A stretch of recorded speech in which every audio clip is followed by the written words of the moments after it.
Assalamualaikum warahmatullahi wabarakatuh. Perkenalkan, nama saya Sakdia Zulfa dengan NIM 2423101 dari Prodi S1 Akuntansi kelas khusus.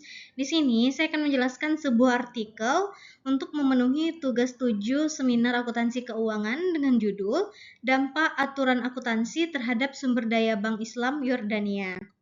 Adapun materi yang akan saya bahas yaitu pertama pendahuluan, ada tinjauan pustaka, selanjutnya metodologi penelitian, hasil dan pembahasan, serta terakhir kesimpulan.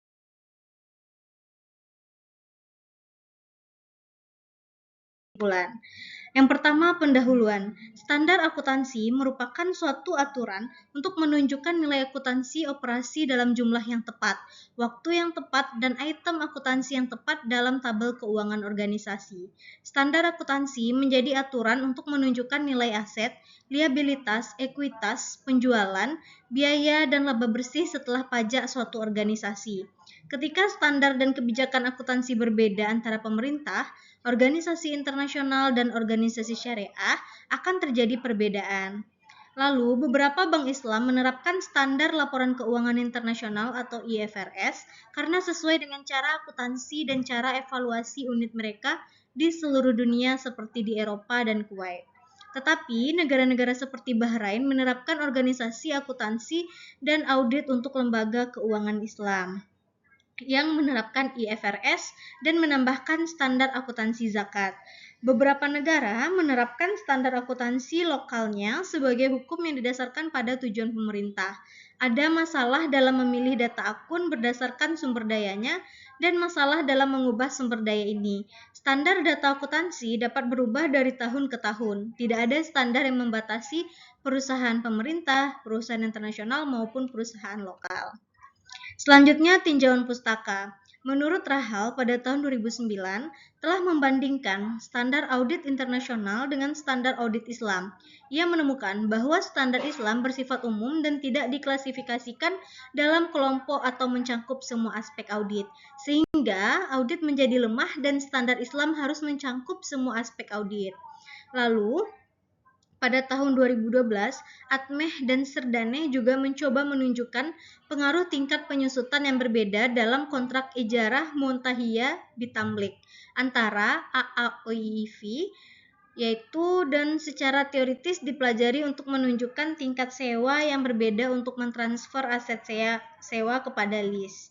Selanjutnya, Atma dan Alzabi juga menemukan bahwa pengungkap memiliki masalah karena standar laporan keuangan internasional mengikuti prinsip berdasarkan lebih dari berbasis aturan yang mengarahkan data akuntansi dengan aturan manajer. Selanjutnya, metodologi penelitian, yaitu sumber daya aturan akuntansi ada 3. Yang pertama, sumber fikih syariah, yang kedua dari sumber daya pemerintah, dan yang ketiga dari sumber daya IFRS dan AAOIFI. Di mana sumber daya fikih syariah ini pilihan Bank Islam Yordania, yaitu pertama untuk menerapkan data akuntansi seperti pada sumber daya fikih syariah, yang kedua untuk menerapkan data akuntansi dengan sumber selain syariah. Yang pertama, pembahasan akuntansi biaya produksi jasa di Bank Islam Yordania. Terdapat aturan pemerintah tentang dampak akuntansi terhadap kontrak Bank Islam Yordania, seperti penjualan dan pembiayaan sewa guna usaha atau ijarah mutahiyah bitamliek. Aturan tersebut mewajibkan adanya biaya materai, pajak kepemilikan transfer, dan komisi untuk setiap kontrak. Selain itu, juga terdapat biaya universitas, biaya penyediaan penelitian ilmiah, dan pelatihan kejuruan. Selanjutnya, akuntansi laba yang didistribusikan di Bank Islam Yordania. Setelah Bank Islam Yordania menghitung laba bersih dalam laporan laba rugi, bank tersebut harus mendistribusikan laba bersih setelah pajak berdasarkan aturan akuntansi pemerintah yang ditetapkan oleh Bank Sentral Yordania.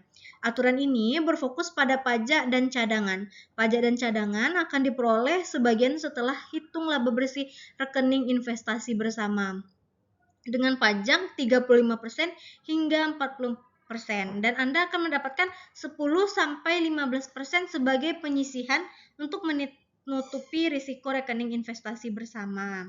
Selanjutnya, di sisi lain, pajak dan cadangan umumnya juga diperoleh dari laba bersih laporan laba rugi, seperti pajak sebesar 35% dan dapat meningkat hingga mencapai 40%, dan sedangkan cadangan setara dengan sekitar 50% dari laba bersih setelah pajak, dengan rincian 10% untuk cadangan wajib dan 10% sampai 20% itu untuk cadangan sukarela.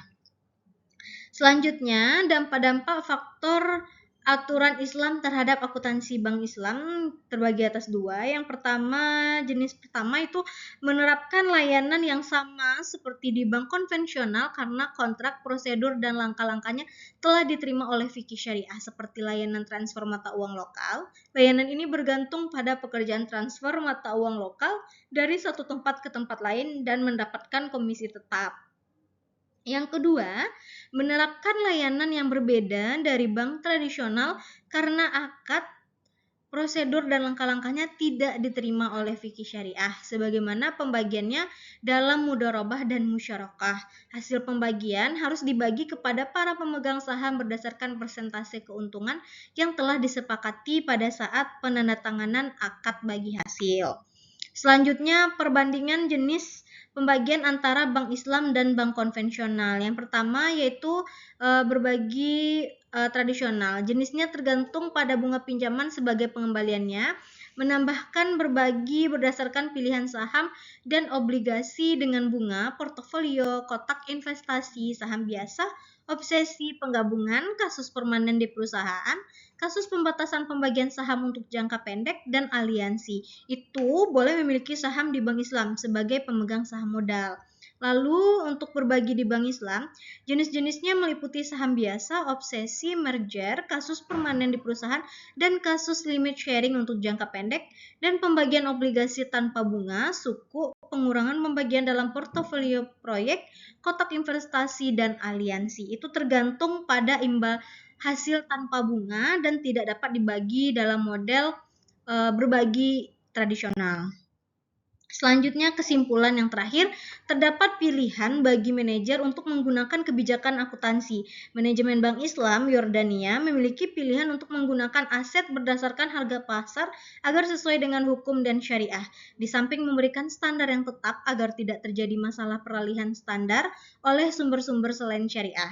Ketika manajemen bank syariah menggunakan pilihan lain, akan diperoleh beberapa keuntungan, seperti menggunakan nilai aset berdasarkan depresiasi untuk mengurangi pajak dan menggunakan pilihan harga historis atau biaya aset untuk menghindari penurunan nilai akibat harga pasar di masa mendatang. Permasalahan penelitian ini mengarahkan bank syariah untuk menyediakan dua jenis laporan keuangan, salah satunya yaitu berdasarkan akuntansi syariah. Baik, mungkin sekian yang dapat saya sampaikan. Saya akhiri. Mohon maaf apabila ada kesalahan. Wabillahi taufik wal hidayah. Assalamualaikum warahmatullahi wabarakatuh.